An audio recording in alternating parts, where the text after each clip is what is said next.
এই ভিক্ষুক, এই টাকাগুলো রাখো। আরে স্যার, এসব আপনি কি করছেন? গাছে উঠছেন কেন? আরে সমস্যা আছে, তুমি চুপ করে থাকো। তোমাকে টাকা দিয়েছি না?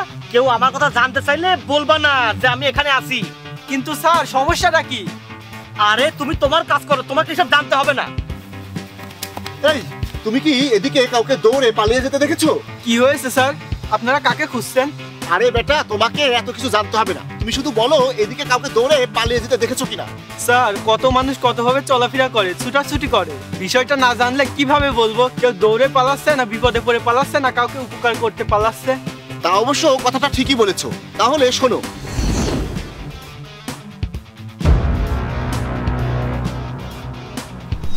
আমার টাকা নিয়ে কোথায় যাচ্ছো? আমার টাকা দিয়ে যাও।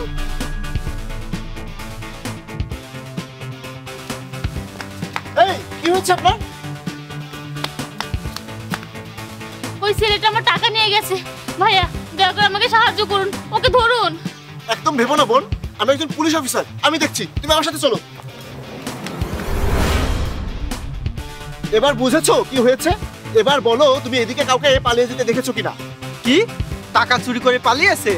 আরে এই ভিক্ষুকটাকে তো সুবিধার মনে হচ্ছে না, বলেই কি দেয়। কিন্তু ওকে তো আমি টাকা দিয়েছি, এতগুলো টাকা পেয়ে ও নিশ্চয়ই কিছু বলবে না। হ্যাঁ, টাকা চুরি করেছে আর আমরা ওই চোরটাকেই খুঁজছি। ওটা আমার মায়ের অপারেশন করার টাকা, আমি ব্যাংক থেকে তুলে নিয়ে যাচ্ছিলাম, তখনই ওই চোর এই টাকাগুলো নিয়ে গেছে। ওই টাকা ছাড়া আমার কাছে আর কোনো টাকা নেই। আমার মায়ের অপারেশন না হলে আমার মা বাঁচবে না। ভাই, তুমি তাকে দেখলে আমাদের বলো ভাই, চোরটা তো এদিকে এসেছে। আরে ভাই বলিস না, আমি ধরা পড়লে শেষ, আর তুইও ওই টাকাগুলো পাবি না।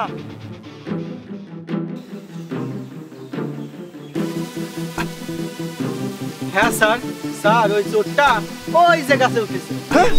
এই নেমে আয়। তুই কি ভেবেছিস তুই পালাবি? কিন্তু তুই পালাতে পারতিস না, যেভাবেই হোক তোকে আমি খুঁজে বের করতাম। নাম। এই কি হলো? নাম।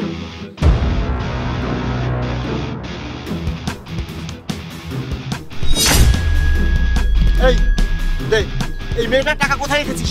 ফিরে দে। এই যে নিন স্যার। এই ভিখারি, তোকে এতগুলো টাকা দিলাম, তুই কিছু না বললে তো এই টাকাগুলো তুই পেয়ে পেতি, তোর কাজে লাগতো, বললি কেন? স্যার, এই নিন বাকি টাকা। স্যার, আজ আমি ভিখারি কারণ আমার পা নেই।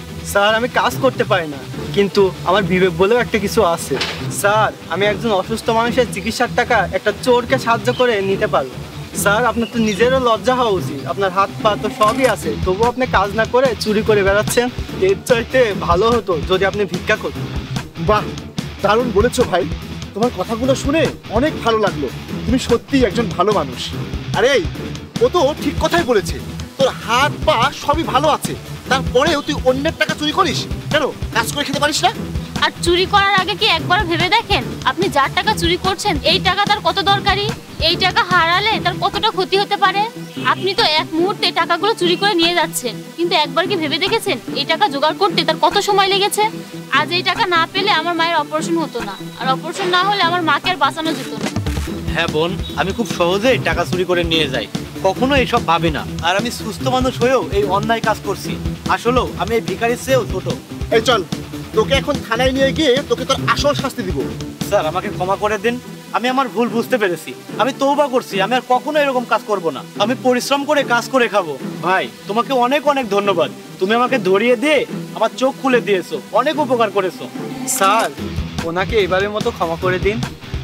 ঠিক আছে, এবারের মতো তোমাকে ক্ষমা করে দিলাম, কিন্তু তুমি ভালো হয়ে যেও। নাও বোন, তোমার টাকা। আপনাকে অনেক অনেক ধন্যবাদ স্যার।